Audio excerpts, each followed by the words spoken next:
Hello guys! Hello Leo! Welcome dito sa aking channel, Leo. Alamin natin kung anong messages, vibration, gabay, energy para sa inyong lahat, Leo. Ito ay General Weekly Tarot. So, unang message mo dito is a blessing on a home. Wow! Number 10, completion. Achievements. First week to ng January. Okay. Kunin natin lahat ng energy mo, Leo.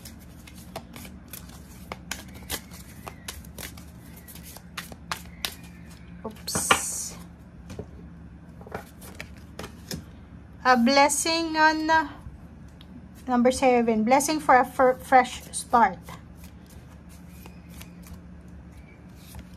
Okay, a blessing to shield and safeguard you. Wow, ang galing. Okay, guys. Unahin natin tong a blessing on a home. Okay. So, sa unang linggo, Leo, ng taon, January 1 to 7, 2024, and January first week ng 2024. Unang biyaya. Okay, wait lang. Inom lang tayo. Unang biyaya na pwedeng makuha mo sa linggong ito is completion ng pamilya. Diba? So, complete kayo. Magkakasama kayong magsi-celebrate siguro ng bagong taon. Nakikita mo tong butterfly, nakikita mo yung eggs, 'di ba? And sinasabi ng barahan to na yung foundation, yung security, yung foundation, yung pamilya mo, sobrang napakatatag sa linggong ito.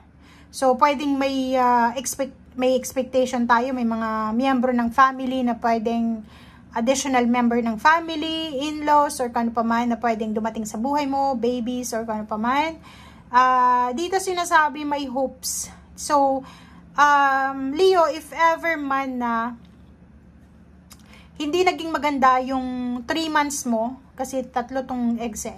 So, for example, October, November, December 2023, naghihintay ka eh. Naghihintay ka siguro, nag-apply ka ng work, or pwedeng may hinihintay kang pera.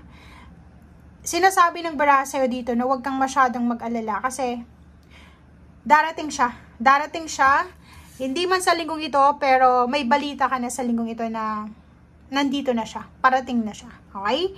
So, ang nakikita natin dito is either money, it's either relationship, it's either member ng family, ang posibleng parating dito. 'Di ba? Mapipisa na yung eggs eh. Yun lang yung hinihintay mo dito.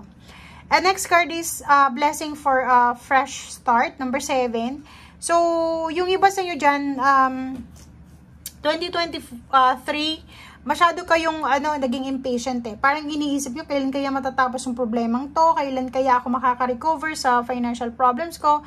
Relationship ko? Kailan kaya maayos tong gulong ito? And this first week ng January, first week ng 2024, magkakaroon ka ng blessing to start over. So, gagamitin mo itong New Year na to para makapagsimula ng bagong buhay. So, parang ready ka na simulan ang taong ito. Sobrang positivity itong nararamdaman mo. And last card natin is a blessing to shield and safeguard you. So, 45, it's 9. So, sinasabi ng baraha, konting test na lang, konting tiyaga na lang kasi maraming blessings, maraming biyaya na darating ngayong 2024. And sinasabi ng baraha sa'yo dito na, kung makikita mo to, 'di ba? Ang dami-dami mong mga lucky charms. So pwedeng sinasabi ng baraha, itong mga nasa paligid mo, sila yung mga temptation, sila yung mga hindrances. So sinasabi na isa sa mga blessings na pwedeng matanggap mo ngayon 2024 starting January 1st to 7 is yung protection against temptation, against dito sa mga taong ito na gusto kang saktan, gusto kang hadlangan, or kung ano pa man. Okay, Leo? So, yan ang first 3 cards mo.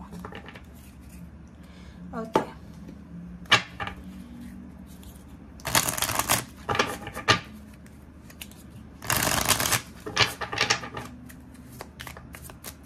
Ano pa ba? Okay, patience. Wow. So, yun. Ang nakikita natin dito, yung kailangan mo is patience. Kasi gano'n naman eh. Sinasabi ng baraha, number 77 kasi to eh. 77, so, ibig sabihin yan, naghihintay ka, 'di ba? May hinihintay ka, or pwedeng may naghihintay sa'yo. It's either relationship yan, or it's either trabaho, business, or kano pa man. Sinasabi ng baraha na kailangan nating maging mapasensya. Kasi, nandun ka na eh, malapit ka na, nandito na yung 10 eh, achievement. So, etong number 7 na to, 7 din kasi to eh, 77, yung numbers mo dito is, it's a confirmation siya na yung nangyayari sa'yo sa ngayon ay, kumbaga, nasa right timing. So, yung connection mo sa Panginoon, yung strong connection mo sa Kanya, siya yung magiging parang susi para makuha mo, mai-open mo lahat ng blessings sa buhay mo. So, nakikita ko siya dito, Leo, medyo yung ibang Leo, siya, spiritually connected ka, or parang sobrang aktibo yung spiritual mo, aktibo ka sa simbahan, or sa kung saan pa man, na community, or yung iba sa inyo dyan is, if ever man na medyo makaramdam ka ng impatience, or yung parang, natatagalan ka, simple lang, nakasakay ka sa bus, sa jeep, or sa kung ano pa man, sa taxi, tapos may traffic this first week na to ng January, kailangan mo ng patience, kailangan natin ng pasensya. Huwag nating masyadong dibdibin, huwag nating masyadong parang personalin ang lahat na nangyayari sa paligid natin. Kalma lang, relax lang. Okay?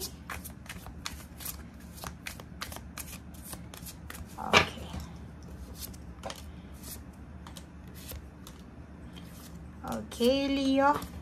Okay, Leo, 3 of Wands, sabi ko na sa'yo eh. Naghihintay ka eh. Ang dami-dami mong hinihintay. Ang iba sa'yo dito talaga, may Leo akong nakikita. Nanonood ka sa ngayon, comment down below. Parang, ang tagal mo nang naghihintay. 3 years ka na bang naghihintay ng ina-applyan mong trabaho? Trabaho sa abroad, trabaho sa Pilipinas, or kung ano man tong hinihintay mo. So, huwag kang mag-alala kasi konting tiis na lang, parating na, on the way na siya. Medyo na traffic lang siya ng konti, pero etong 8 of Wands and good news communication, malapit mo nang makuha. Okay? Tingnan mo, oh. Kung makikita mo dito, sinasabi sa'yo dito, Leo ng baraha, may mga Leo ditong nagsasacrifice, marami silang ginagawa sa buhay para magsakripisyo. Ang posibleng malapit na eh, kasi nasa 10 of Wands na to eh. Kung ano man itong sacrifices, ano man itong ginagawa mo na pagtsatsaga, pagpapasensya, ito ay babalik sa'yo. King of Wands, may bagong trabaho dito. May pwedeng trabaho na i-offer sa'yo. Or ang nakikita ko sa inyo dito yung iba, comment down below if resonated kayo. May mga Leo sa ngayon, this week January 1 to 7, sobra kayong workaholic. Ang dami yung kailangan na tapusin.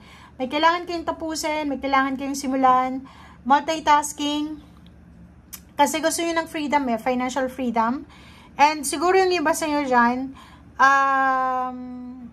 makakatanggap kayo ng offer, ng job, tatanggapin nyo, and then sobra kayong magiging focus dito sa bagong trabahong tatanggapin nyo.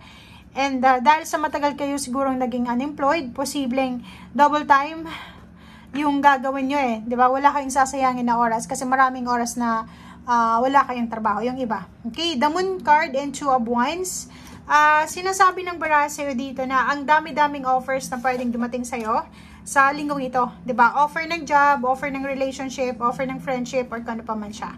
So, ang 2 of Wands na ito, sinasabi ng baraha sa'yo na kailangan nating pag-isipan, especially kung love life to na ino-offer sa'yo. Okay? So, mayroon ditong Knight of Swords. So, nakikita ko siya dito. Ang dami-daming offers, ang dami-daming pagpipilian. Ang pinaka-visible dito is yung Knight of Swords na ito is either Air signs, Gemini, Libra, Aquarius. Pwedeng may manligaw sa'yo or may mag-offer sa'yo ng trabaho na pwedeng Earth signs, Air signs, Water sign, or same fire sign. So, comment down below if makaresonate ka. May 6 of Cups tayo dito, guys. Sinasabi ng baraha sa'yo dito na choices. Etong dalawang to choices to, eto choices din, eto choices din. So, ibig sabihin, Knight of Swords, huwag kang masyadong magmadali sa choices. Kasi, ang dami-daming choices sa paligid mo. So, ang tendency na to, ang tendency mo is pwedeng madaliin mo yung pagpipili mo. So, if ever trabaho itong ino-offer sa'yo, pag-isipang mabuti. If ever relationship, pag-isipang mabuti. If ever na lugar, like naghahanap ka ng lugar kung saan ka titira, kung saan ka lilipat, kung saan ka mag-aaral, or kung saan pa man, kailangan mong pagpilian ito ng maayos. Okay? Thank you guys. Bye!